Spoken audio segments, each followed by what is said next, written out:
You know, when it comes to life, really information is the key. When it comes to finances, it's even more important. Joining me, precious metal expert Steve Rand. Thanks for being here. You've been doing this for a long time. When you hear precious metals, everybody thinks gold. That's what I think.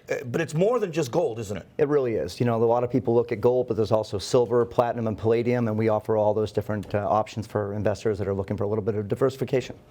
When people, it's been going on for a long time in my adult life, I kept hearing about investing in gold. It's changed a lot. You've been doing this since the early 21st century. And now here, what's different now than it was back then? Well, back then it was a lot of people that were just kind of looking for a little bit of diversification because they weren't really sure what was going to happen. But now it's foreign governments that are increasing demand. The demand for gold from foreign governments right now is at the highest rate in 70 years. So it's also, you know, individual investors and then corporations that are also looking to protect their money.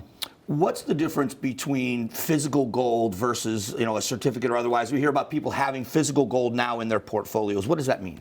Well, for a lot of people, they're looking for that solid hedge that can't be impacted by all the manipulation that can happen in the paper markets. And, you know, a lot of times people are looking to put this in their IRA, and they don't realize that they can do that through physical metal that they can hold in depositories and other ways to be able to do that as well.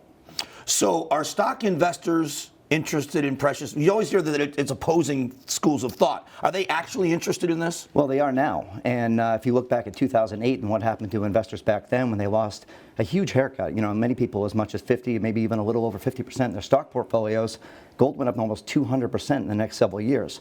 So if you had that as a way to be able to hedge against it, you more than made up for what you lost in one hand with what you made in the other. So for the average person looking at diversification, making sure you have a little bit of that hedge in case or when, because we've all seen this my whole life. I've watched this happen. Even when I was a kid, I remember in the 80s when it happened. When something like that happens, you need something to protect yourself. Exactly. When inflation goes up, when the dollar goes down, when you see the markets get more volatile, there's nothing that's more stable and steady than gold.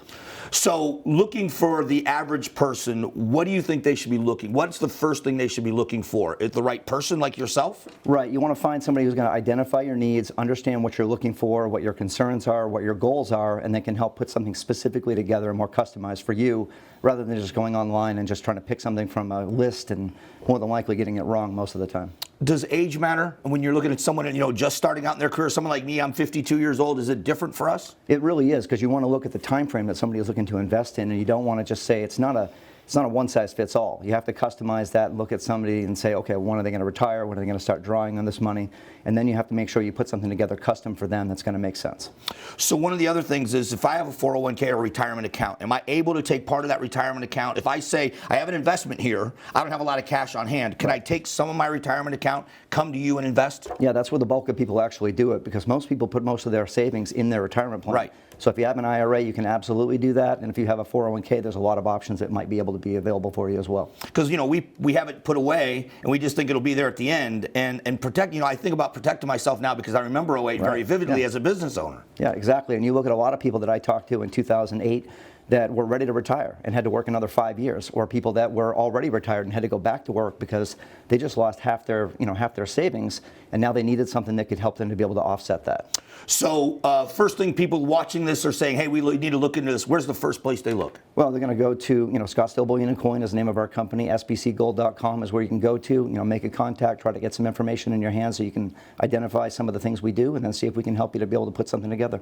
You know, smart people, the smart thing to do is surround yourself with people that are smarter than you. In this industry, these are the people that we trust. And I really appreciate you coming down, Steve, because a lot of people can probably save themselves a lot of headaches by listening to this advice. I hope so. Thanks very much. Thanks for coming down. Appreciate it. We'll be back with more of the Daily Mix. Stick around.